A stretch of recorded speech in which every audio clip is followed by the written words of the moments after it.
예, 과학의 진실과 오류, 첫째 주 화요일 7교시 둘째 시간 수업을 진행하겠습니다. 이번 시간에는 어, 과학의 진실과 오류에 대한 특강인데요.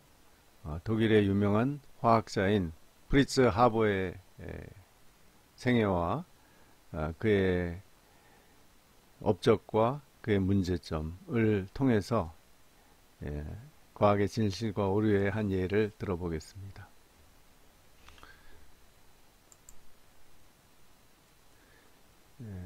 화면을 좀 크게 하겠습니다. 과학이 인간에게 무엇을 줄 수 있는가에 대해서 답은 양면적이다 라고 볼 수 있습니다. 과학은 인류를 구할 수도 있습니다. 여태까지 많은 인류의 문제를 해결해 왔고 인류의 생명을 구해 왔습니다.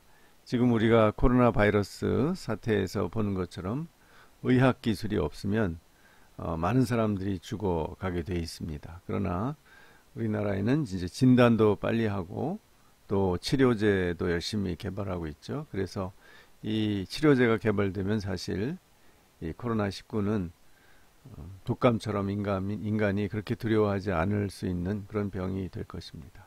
과학은 이런 능력이 있으면서도 또 인간을 파괴할 수 있는 항상 위험성을 가지고 있습니다. 이 사람이 독일의 유명한 화학자 프리츠 하버인데요. 이 사람은 유대인입니다. 하버라는 성이 유대인의 성인데요. 얼마나 이 사람이 유명하냐면 1868년에 태어나서 1934년에 죽었는데 이렇게 독일의 우표에 이렇게 얼굴이 나올 정도로 유명한 화학자입니다. 왜냐하면 노벨상을 받았기 때문에. 하버의 생애를 보면 독일 이 동쪽에 지금 옛날 동독이죠. 브레슬라우.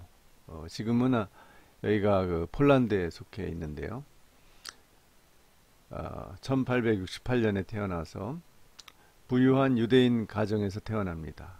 그래서 부모로부터 많은 사랑과 관심을 받고 자라났고요.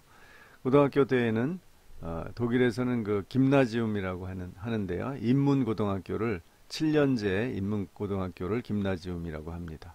여기 아무나 들어가는 게 아니라 선생님이 초등학교 때 6학년 올라갈 때 담임 선생님이 결정을 합니다. 그러면 얘는 실업고등학교 갈지 이 김나지움 인문고등학교 갈지를 결정합니다.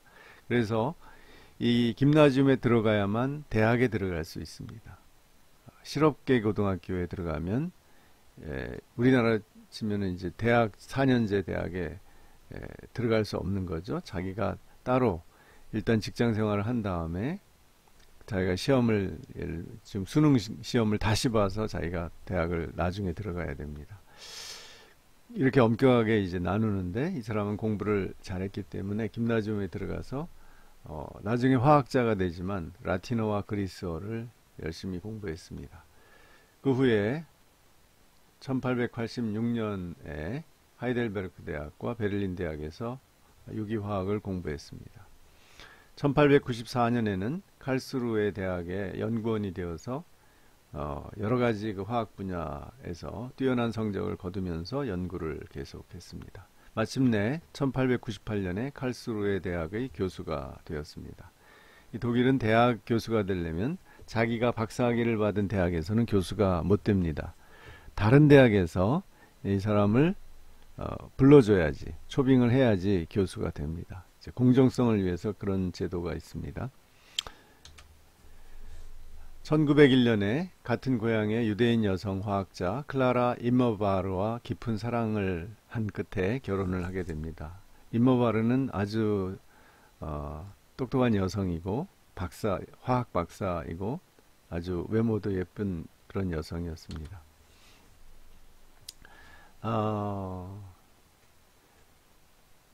하여간 그 당시에 여성으로서 박사학위를 얻는다는 건 참 어려웠죠. 그런데도 화학의 박사가 되었고 또 하버와 결혼해서 나중에 비극적인 생애를 마치지만 하여튼 행복하게 잘 살았습니다. 하버의 업적을 보면 가장 큰 업적이 암모니아를 합성한 겁니다. 공기 중에 질소를 고정을 시켜서 암모니아를 합성한 건데, 암모니아가 왜 중요하냐 하면, 우리가 요즘도 암모니아 이 가스 이런 또 그런 거 이제 가끔 보죠. 근데 암모니아가 굉장히 중요한 이유가 이 식물에게 질소를 얻을 수 있는 그 기본 물질이 암모니아입니다. 이 암모니아가 단백질을 만들어낼 수 있는 그 근거가 되는 거죠. 단백질은 질소 화합물이기 때문에. 그래서 1904년부터 이제 이 공기 중에 있는 기체 질소와 수소를 반응시켜서 암모니아를 만드는 연구에 착수합니다. 그리고 4년 만인 1908년에 낮은 온도에서 높은 압력을 가해서 암모니아를 합성하는 방법을 개발합니다. 바로 이 방법을 가지고 1909년에 화학기업 BASF, 지금도 아주 독일의 3대 거대한 화학회사죠. 바스프라고 그러는데 BASF와 계약을 맺고 칼 보슈와 함께 이를 실용화하는 공정 개발에 착수합니다. 이 칼 보슈도 유명하죠. 지금 보슈라는 유명한 그 회사가 있죠. 예를 자동차 부품이라든지 또 이런 전동 장기라든지 이런 거 만드는 보슈, 아주 그 기계 회사로 유명한데요. 세계적인 기업인데 바로 그 보슈를 창립한 사람이 칼 보슈입니다. 이 두 사람이 다 뛰어난 과학자인데요. 화학자였죠. 그래서 함께 보슈는 이제 BASF의 그 연구 담당 연구원이었죠. 그래서 두 사람이 함께 개발에 착수해서 1913년에 하버 보슈법이라고 불리는 암모니아 대량 생산 공정에 성공합니다. 그래서 이 암모니아를 대량으로 생산함으로써 이것을 또 가지고 질소 비료를 만들 수 있는 길을 열었고, 또 폭탄 제조에 필수적인 질산을 대량으로 생산할 수 있게 되었습니다. 벌써 이 두 가지가 목적이 좀 서로 대조적이죠. 질소 비료는 농업에 사용해서 식량을 증산할 수 있는, 사람의 생명을 살리는 데 쓸 수 있지만, 폭탄 제조의 질산은 사람 죽이는 데 쓰이는 거죠. 이게 실험실에서 연구하는 보슈, 이 대머리 아저씨가 바로 이 보슈입니다. 모습입니다. 이 우리나라 나온 책 중에 공기로 빵을 만든다고요 라는 어린이용 책도 있습니다. 실제로 공기로 결국 암모니아를 만들고 암모니아로 질소 비료를 만들어서 그 질소 비료를 통해서 밀을 많이 생산해서 그 밀로 빵을 만들 그런 과정을 거치게 되는 거죠. 암모니아가 굉장히 중요했던 이유는 19세기 후반에 인구가 폭발적으로 증가했는데, 문제는 이들을 먹여 살릴 수 있는 그 농업 생산량을 증대시켜야 되는데 그게 쉽지 않았죠. 그런데 이 질소를, 이 단백질의 그 재료가 되는 질소를 많이 얻을 수 있기가 쉽지가 않았어요. 그런데 식물들은 대부분 이런 콩 종류 외에는 이 땅 속에 있는 질소를 이제 흡수하는데 그 능력이 굉장히 약합니다. 왜냐하면 그 질소가 땅에는 많이 없고 공기 중에 주로 78%나 되기 때문입니다. 그래서 이 인위적으로 이렇게 퇴비를 우리가 만들거나, 그래서 퇴비라는 게 동물의 분뇨로, 즉 똥으로 이렇게 만들잖아요. 거기에 단백질이 있으니까. 그래서 퇴비를 썩여서 이제 그런 분뇨를 썩혀서 퇴비를 만들어서 그 토지 속에 질소를 많이 이제 보충을 하는 거죠. 그래서 그것을 식물들이 먹고 이렇게 자라는데, 퇴비는 생산하는데 한계가 있죠. 그런데 이 비료는 공장에서 엄청난 질소 비료를 만들 수 있기 때문에 이제 생산력이 굉장히 늘어나게 되는 겁니다. 따라서 질소 원자를 포함한 이 암모니아를 대량 생산해서 결국 질소 비료를 통해서 식물 생산량을 획기적으로 늘리는 것이 인류의 과제였는데 그것을 하버가 보쉬와 함께 해낸 겁니다. 이게 바로 암모니아의 이 화학식이죠. 분자의 모양입니다. NH3입니다. 그래서 N 하나에 질소 안에 수소가 3개 붙어 있는 거죠. 그래서 암모니아에 대해서 조금 살펴보면 암모니아는 NH3인데 질소 원자를 포함하기 때문에 식물체의 질소 공급원으로 유용하게 쓰입니다. 단백질 합성하는데 질소가 꼭 필요하죠. 우리가 단백질을 먹고 우리 몸속에서 분해하면 이제 노폐물이 만들어지는데 이때 암모니아가 나옵니다. 분해될 때 암모니아가 나오죠. 그리고 이게 가스에서 우리 방귀에서 냄새가 나는 게 암모니아 성분 때문인데 암모니아 자체는 독성이 있기 때문에 사람 몸에 오래 있으면 좋지 않습니다. 그러니까 여러분이 방귀를 참는 것은 몸에 해롭습니다. 조용하게 몸 밖으로 배출해야 됩니다. 자, 우리 몸은 이 암모니아가 유독성이 있기 때문에 요산의 형태로 바꾸는데 이 요산도 많아지면 통풍이라는 병을 일으킵니다. 그래서 굉장히 고통스러운 병인데 하여튼 그래서 이 노폐물이라는 게 빨리 배출을 해야 되는 거죠. 그래서 소변에서 우리가 악취가 나는데 오래 두면 특히 바로 이 암모니아 냄새가 나는 겁니다. 이게 바로 질소 비료라고 하는데요. 이 질소 비료가 농업에 꼭 필요합니다. 이 우리가 충분한 생산량을 얻기 위해서는. 자, 그래서 농업 생산력이 높아지면서 이제 인구도 비례해서 증가했다고 보는데요. 이 인구 증가의 이 곡선을 보면은 1750년대까지는 매우 낮았죠. 인구가 여기가 이제 20억인데요. 여기가 한 10억도 안 되고 7, 8억인데 서서히 늘다가 1900년이 지나고 이렇게 해서 조금 더 늘어나기 시작했습니다. 그런데 이 정도 이제 하버가 질소 비료를 만들고 나서 그것이 사용되면서 서서히 늘다가 이제 획기적으로 질소 비료가 대량으로 생산되면서 전 세계에서 1950년대 2차 대전이 끝나고 나서는 아주 생산량이 비약적으로 늘기 시작을 했죠. 그래서 결국은 인류 인구도 이렇게 늘어났습니다. 그래서 지금 70억 정도까지 이렇게 인구가 늘어났죠. 즉 질소 비료를 통한 농업 생산력 향상이 인구 증가에 굉장히 중요한 역할을 했다고 볼 수 있습니다.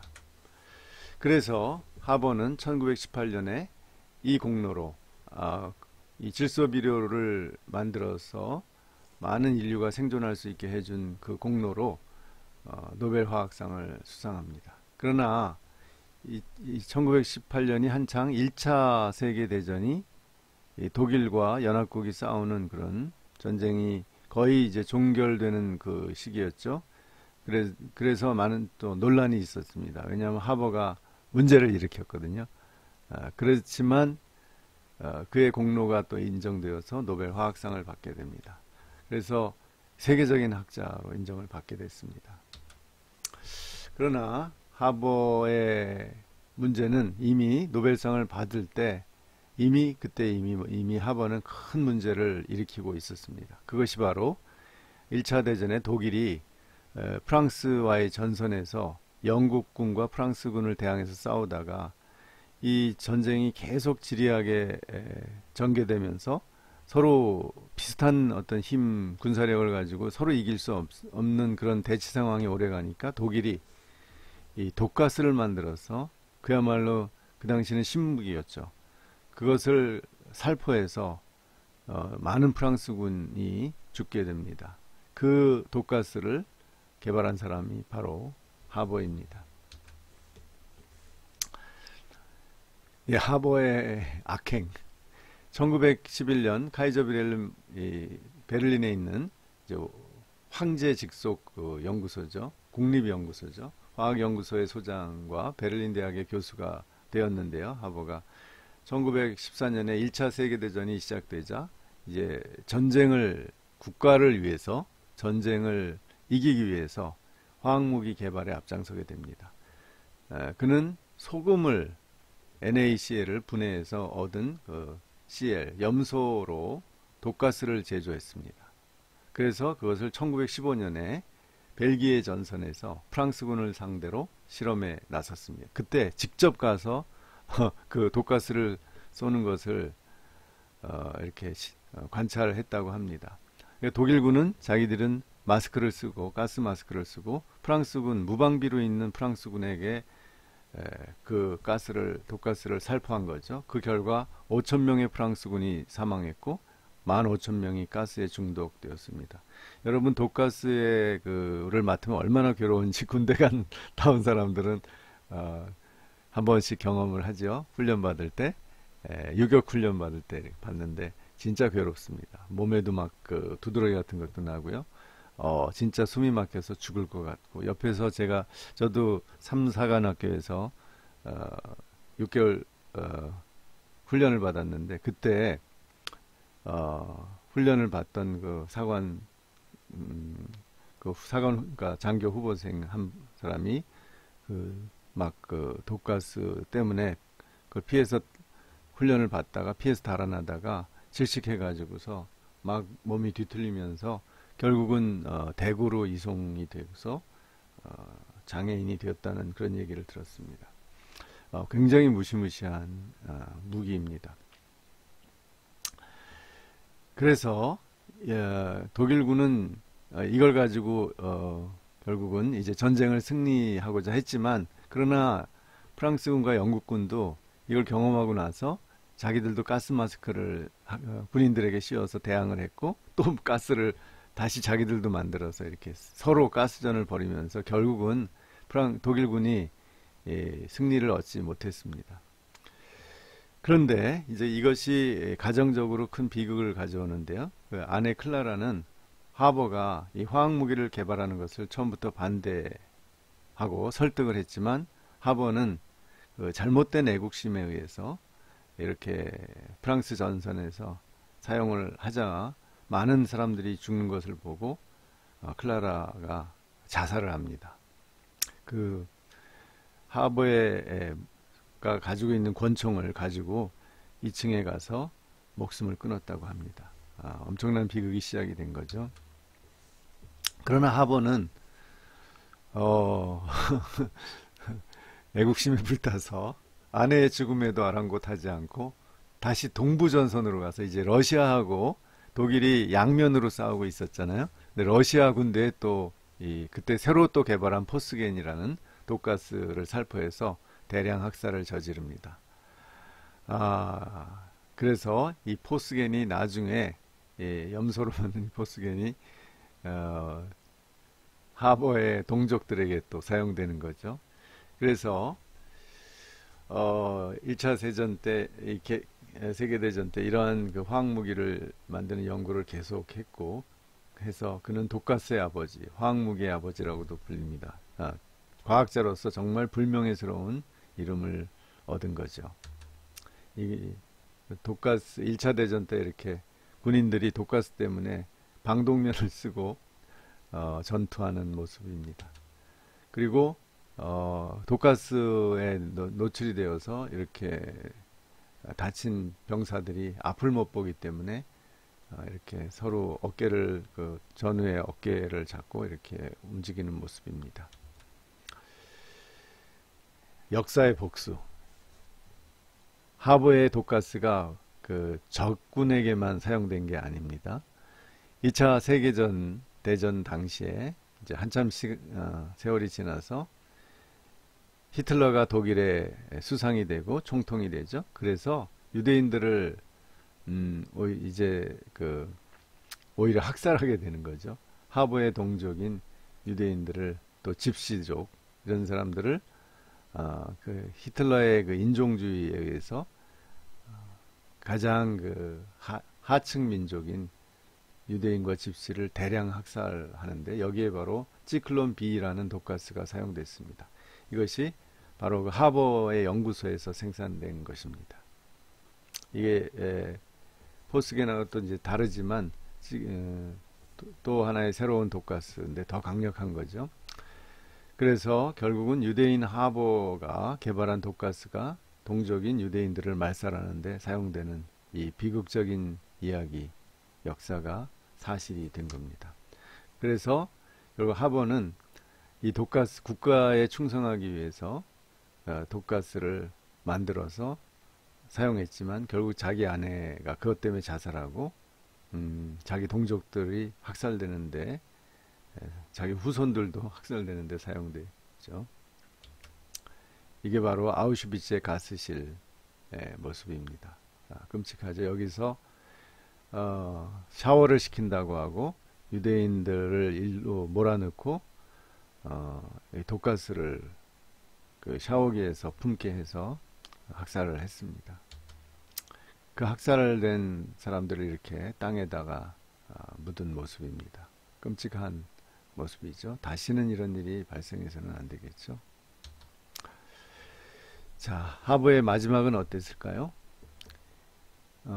그래서 하버가 14년에 1915년에 이제 화학무기를 살포하고 많은 사람들을 희생시켰는데 1918년에 노벨상을 탔습니다. 여기에 대해서 많은 논란이 지금까지도 진행되고 있죠.